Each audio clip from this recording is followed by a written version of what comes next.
Okay, it's the top of the hour. Any different hours depending on where you are in the world.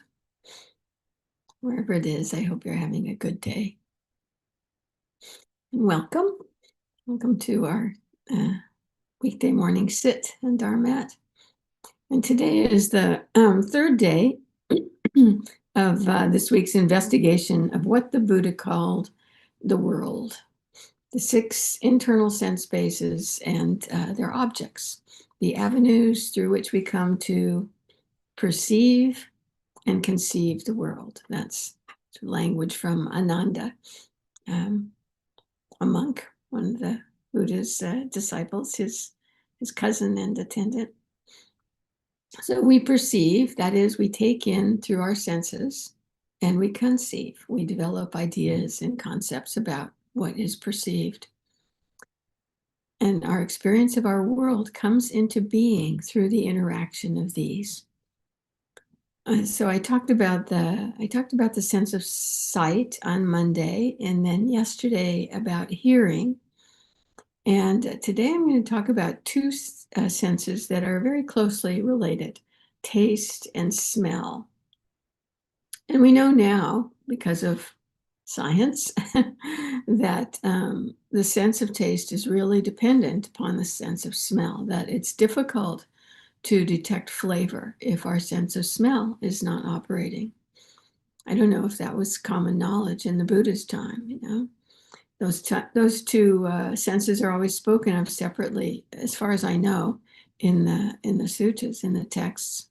But I'll talk about them both today and often together in concert. And of course, if I didn't conflate 2 senses sometime during this week, 5 days wouldn't be long enough to talk about all 6 of them. So there's a practical reason for it, but it makes absolute sense. So yesterday I mentioned a story that Ajahn Chah used to tell about practicing outside a village where there was a festival going on, and he was getting irritated by the loud music that was playing, and how he finally came to realize that it wasn't the sound that was bothering him, it was him bothering the sound. And yesterday my husband commented that he's always been a little bothered by that language, because sound itself can't be bothered, but which of course is true. But my sense is that what Ajahn Chah was pointing to was that all the bothering that was being generated by his own reactivity to the sound. He was blaming the sound for his discomfort, and maybe blaming is a kind of bothering. And there's a really important lesson in that story that I want to be more specific about today. I mentioned yesterday that people often have a tendency to blame the object of their sense perception for their discomfort, for their stress, for the desire or craving that arises in them. When we see something we don't like, the tendency is for us to focus on what we see as the source of our discomfort. We conflate our reaction to the sense contact with the actual sensing of it. We forget the difference between nama and rupa that Gil talked about last week, appearances and mental activity. When we hear a sound that we don't like, we tend to blame the sound for bothering us, just like Ajahn Chah did. But the sense contact did not cause the discomfort. That our reaction did that. Our action was actually the discomfort. The problem is the way in which we're conceiving in reaction to the perception. And that's what's called in the sutras a fetter that arises in the mind, in the chitta, in the heart. And there's a teaching about this in the sutras that I want to just quote from. Another monk comes to sit by Sariputta, who is the Buddha's foremost disciple in wisdom, always often called that. And here's a quote from the sutta. After an exchange of friendly greetings and courtesies, this other monk sat to one side. And as he was sitting there, he said to Venerable Sariputta, now tell me, friend Sariputta, is the eye the fetter of forms, or are forms the fetter of the eye? Is the ear the fetter of sounds, or are sounds the fetter of the ear? Is the nose the fetter of aromas, or are aromas the fetter of the nose? And same with the other senses, he went on, concluding with the mind. Is the mind the fetter of mental activities, or are mental activities the fetter of the mind? And Sariputta responded, no, my friend, the eye is not the fetter of forms, nor are forms the fetter of the eye. Whatever desire and passion arises in dependence on the two of them, that is the fetter there. The ear is not the fetter of sounds, nor are the sounds the fetter of the ear. Whatever desire and passion arises in dependence on the two of them, that is the fetter there. And he goes on with each of the other senses, concluding with the mind again. The mind is not the fetter of mental activities, nor are mental activities the fetter of the mind. Whatever desire and passion arises in dependence on the two of them, that is the fetter there. And of course, desire and passion, that's a kind of shorthand for all the kinds of mental complications that arise out of greed, hatred, and delusion that can arise in that space. So the fetter lies in how we are relating to what is happening. Just as we did with sight and hearing in the past 2 days, we want to make the distinction between the tastes and smells that we sense and then the mental activity that comes along with them, to see where that activity might be creating some kind of knot, some obstacle to really feeling free, to being at ease. So with that intro, we'll sit now. Let's sit. Let's meditate.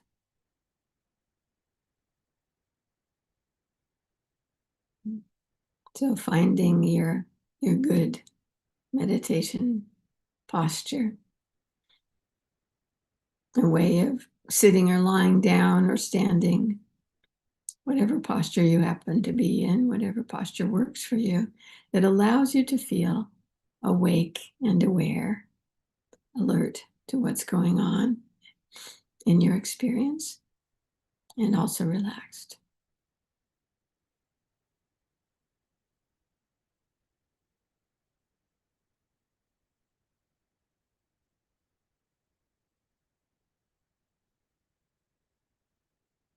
And again, I'll invite you to do a brief body scan, just letting your attention move through the body, touching any places where there's tension, and just maybe using the breath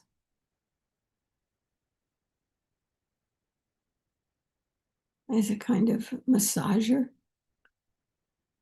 to let those areas ease up, let them soften as much as they're ready to go.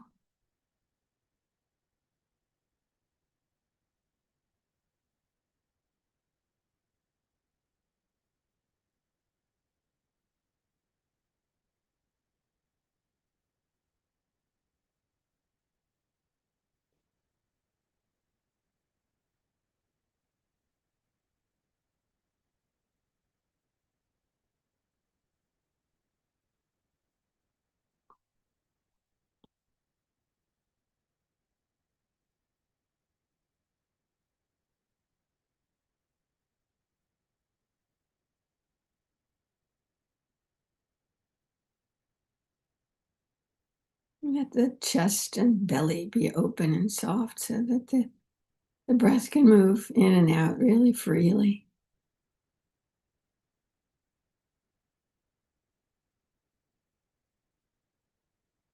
Let the belly be soft so that it can just expand on the in-breath and gently fall on the out-breath.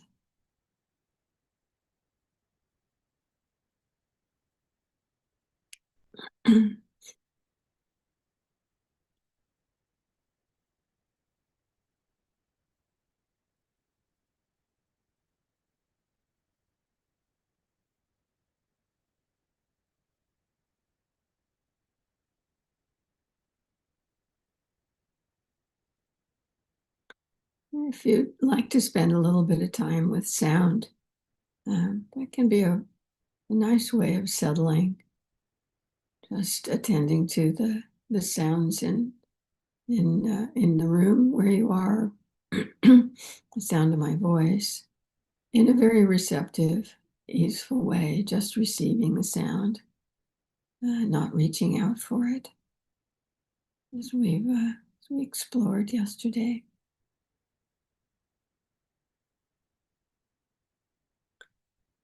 Just inviting a sense of receptivity into the awareness, into the mind and the body.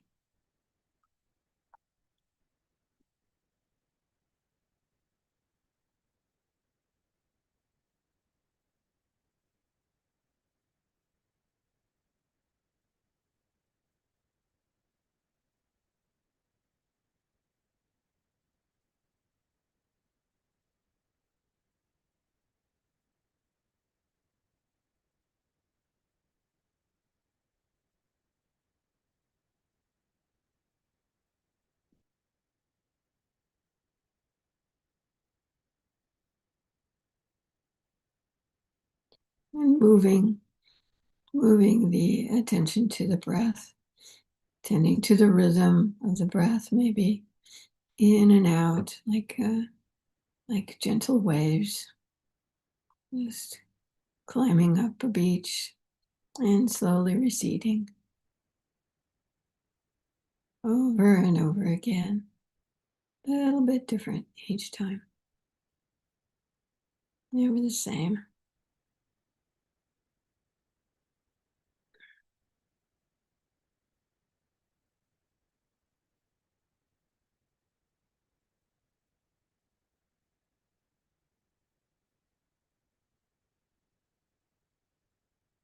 Inviting the rhythm of the breath to calm the body and the mind.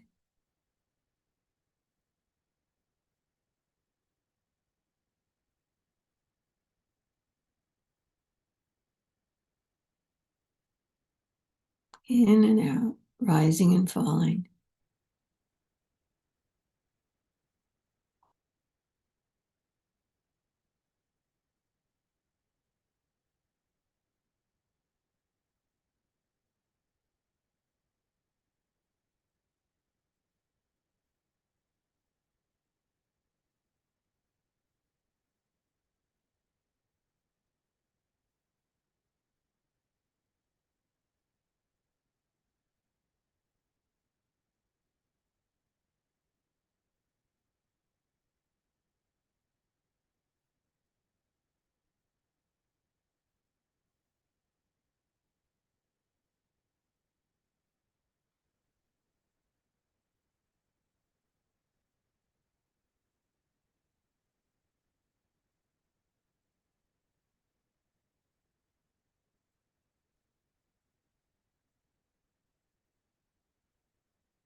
And as you sit, just attending to your breathing, or maybe being open to other experiences, sometimes thoughts will arise, maybe in response or reaction to what's happening in your meditation, maybe due to, triggered by memory of something in the past, or some anticipation of something to come, something in the future. And just notice the ways that thinking complicates the inner landscape, the way it's different from just receiving the sensations of breathing, other sensations that you're experiencing. Just notice that. Notice the effect in your body. Is there tension associated with thinking when it arises? Constriction in the mind.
And then as you sit, just know that it's possible to recognize the difference between what is happening in the body as we sit here and the mental activity that accompanies it, comments on it, reacts to it, analyzes whatever the activity is. Can be done in a very simple way, just noticing. And then see if you can just let it go, let it all go. Soften into a simple, receptive presence, sensing the breath, sensing other sensations.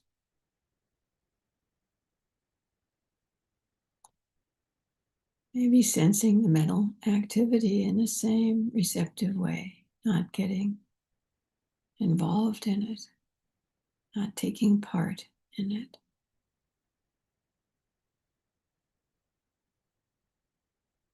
Just be simple.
any kind of calm or ease that you feel as a result of sitting this half hour.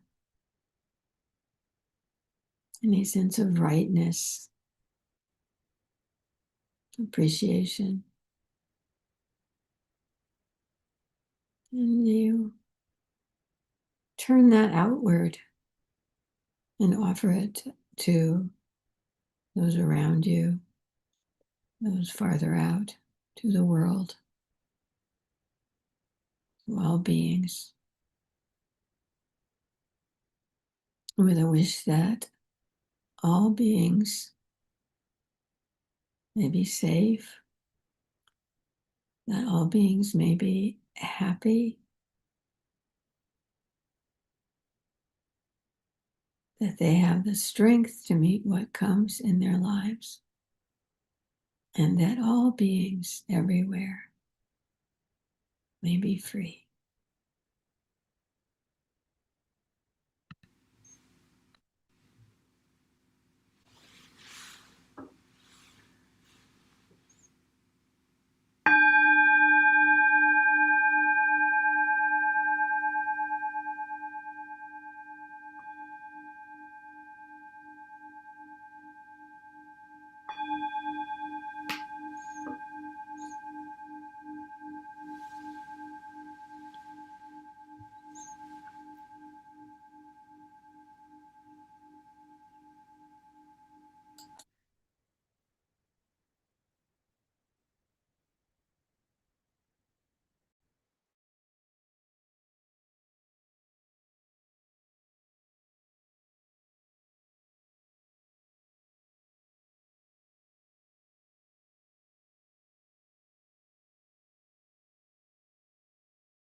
So, welcome again. Hope the bell wasn't too loud. It seemed quite loud to me.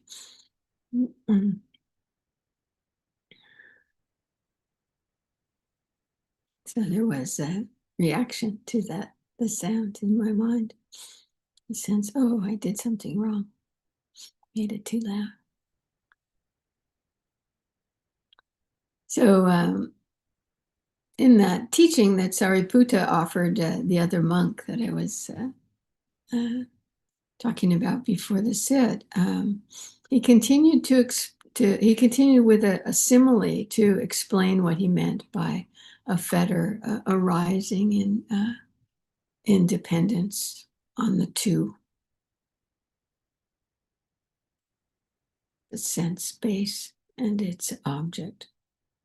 He said, excuse me, he said, suppose that a black ox and a white ox were joined with a single collar or yoke. If someone were to say, the black ox is the fetter of the white ox, or the white ox is the fetter of the black, speaking this way, would they be speaking rightly? And the other monk said, no, my friend, the the black ox is not the fetter of the white ox, nor is the white ox the fetter of the black. The single collar or yoke by which they are joined, that is the fetter there. What lies between them? The single collar or yoke. And then Sariputta goes on to say that if the sense organs were actually the fetters of their objects, or vice versa, there wouldn't be the possibility of liberation. Because if that were the case, there would always be a fetter present. They would be fettered to each other as long as we are alive and our senses are operating.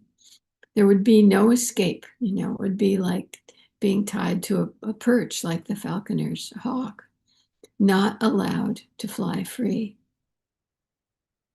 But because the fetter arises independence on both, because it is a knot sort of between them that complicates their relationship, we have the potential to untie that knot, to that fetter, and to be free to fly.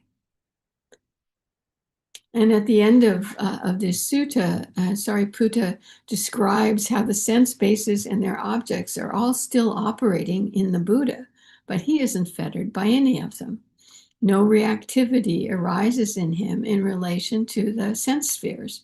He sees and hears and tastes and smells and has thoughts, but his relationships to those sense activities is not complicated by unhealthy desire or aversion or a need to take possession of the activity, to create a self around it. I think this is so important to remember, The end of the world, in the Buddhist sense, doesn't come because we no longer have the use of our senses. That would mean we'd be dead. It comes when the senses are allowed to operate as they naturally do and no fetters arise. Instead, what is present is clear seeing, equanimity, generosity, care, metta, qualities that arise from deep within that become our natural way of relating to what's happening once we've thoroughly let go. It's a gradual process, of course. So when we're attending to what's coming in through our senses, dealing with some habitual reactivity that's creating stress in our lives, whether it's a craving that's really pervasive or something that's more on the aversive side that's pervasive, anger or irritation or disapproval, judgment that seems to arise maybe in particular situations. Whatever it is, it's really useful. It's really useful to remind ourselves that that reactivity is something we actually have some power over. It isn't hardwired. It isn't built into the activity of the senses in some permanent way. It's really what our practice is about. I think we probably all know that. Recognizing what is obstructing us and seeing, can it be let go? What good is it doing us? The fetters that arise, they might be, really deeply ingrained, conditioned from a really early time in our lives, but there's still something that we can work with, something to come to know with deep sensitivity, great sensitivity, and eventually we can let go of them. In the beginning of becoming free of anything is recognizing that it's there, knowing that whatever it is conditioned, and conditioning is changing all the time. And we have a role in that process. So today I'm going to focus on smell and taste. And boy, these two senses are really a big part, I think, of what drives many people's sense desires. Food and drink, of course, and that's what mostly fills this realm, I imagine. Food and drink, what comes in through our mouths and what we smell. Actually, odors there have other sources. But what we call the flavor of food, scientists tell us, is made up of both taste and aroma. And a lot of people during the COVID pandemic, and also as a result of other illnesses, have lost their sense of smell, and many are still affected by that. And I know I've heard just several people say that when their sense of smell came back, they were so grateful when it returned, because when it wasn't operating, they just lost all interest in food and in eating and in cooking for their friends and families. All that the tongue can taste without the sense of smell is the very basic tastes of sweet, salty, sour, and bitter. All the nuance is lost, all the things that delight us, that maybe give rise to fetters. There are aromas, smells, odors, that give rise to a big variety of reactions in people, and, conditioned on past experience, mostly conditioned on past experience. Cultural conditioning, plays a really big part in this area. Tastes and odors that are considered really foul in some cultures are highly regarded in others. Both personal and cultural conditioning affect how we relate to all the things that we smell and taste. Just as a really simple example, you might notice how one person can find the aroma of beef on a barbecue, just really delightful, enticing, while someone else is just disgusted by it. So, we know the reaction is not inherent in the smell itself. It arises dependent on our relationship and how we relate to the smell or taste, and that is conditioned. We relate to all our experience based on prior conditioning, on memories and attitudes of mind that often we aren't even conscious of. And noticing how our reactions to different odors and tastes change over time, that points to the same truth, the same thing. The pleasure or disgust we experience is generated in our minds, and as conditioning changes, the reactions in the mind change. Some foods we call comfort foods. Different people, of course, have different comfort foods. And it can be illuminating, I think, to notice what arises in the mind when we smell or taste those particular foods. What is it that actually feels comforting in them? They're not inherently comforting. They're just nutrition for the body, or maybe just not nutrition, but something that we like to take in. What are the mental associations, with the food that make it feel comforting? Memories. My husband mentioned mashed potatoes in this regard just a couple of weeks ago. He was feeling a little bit blue, a little bit stressed. And a buffet was serving mashed potatoes with mushroom gravy. And he ended up with a stomach ache some hours later because he had seriously overdone the spuds, because of the emotional resonance the flavor had for him. What is the comfort he's looking for? It was a hook, a fetter.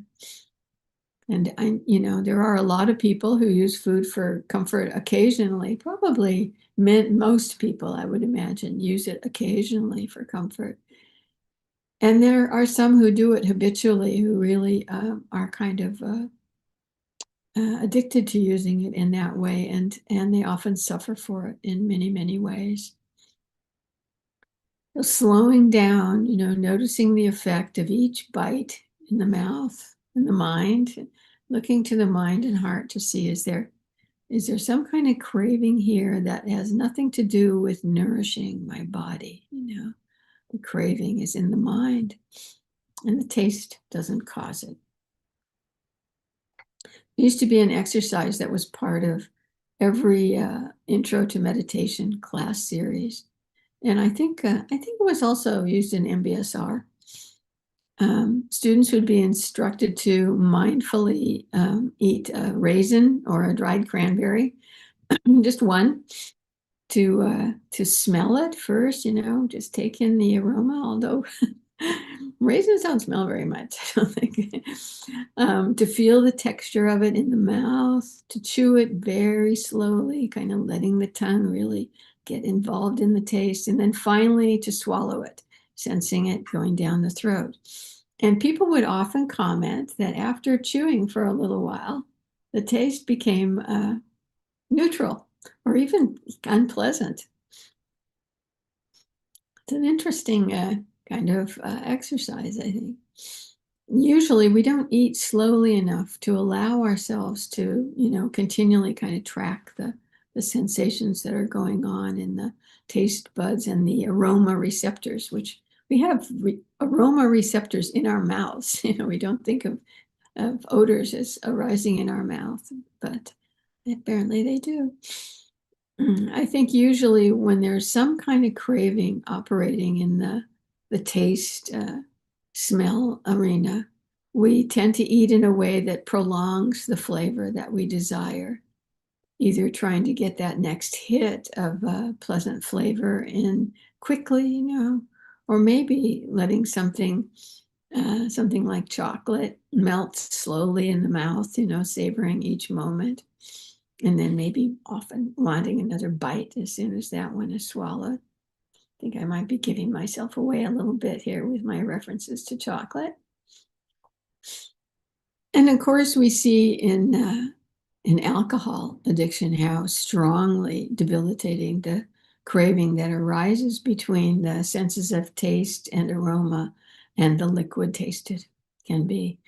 And that craving, of course, we know it destroys lives. And addiction is a very complicated process. And I don't mean to imply that all we need to do is to notice the craving and know it as something that arises out of prior conditioning, and somehow we'll just let go of it. But that is the beginning, of course.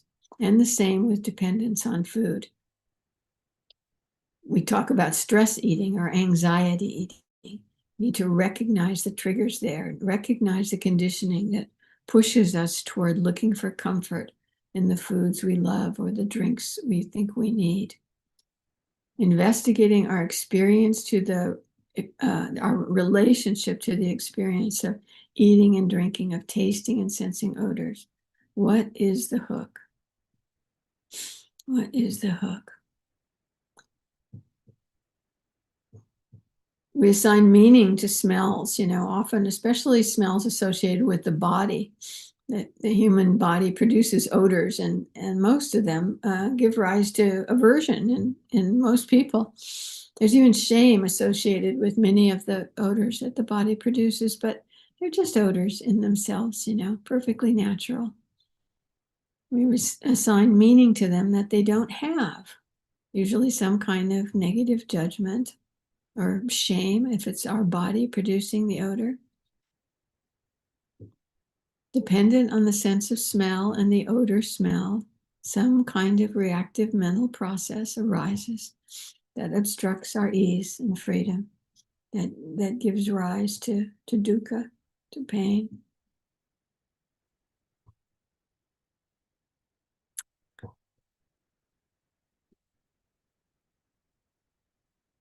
And I think we know that smells are especially powerful in evoking memories. I think of there's a plant that blooms here in the foothills of the mountains where I live, Ceanothus, California lilac, it's often called.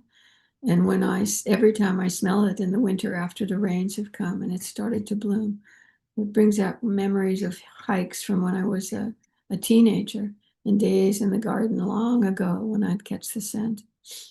Of course, the French author Marcel Proust ended up writing 3,000 pages of fiction based on his memory of a little cookie, Madeleine. So sometimes memories evoked by odors might be really beautiful. Memories evoked by taste as well might give a rise to appreciation, joy, and sometimes there are hooks. And as we develop the deep sensitivity to what's arising in us, we can give more attention to what it is that gives rise to the beautiful mental states as we gradually untie the unhelpful fetters. Not feathers.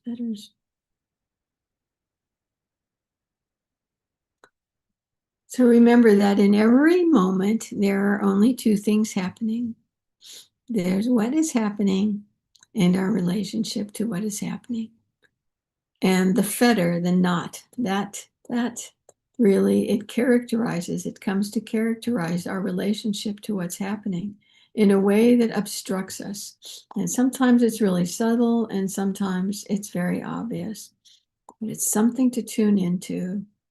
It's something to recognize and just to know this is what's happening and this is reactivity.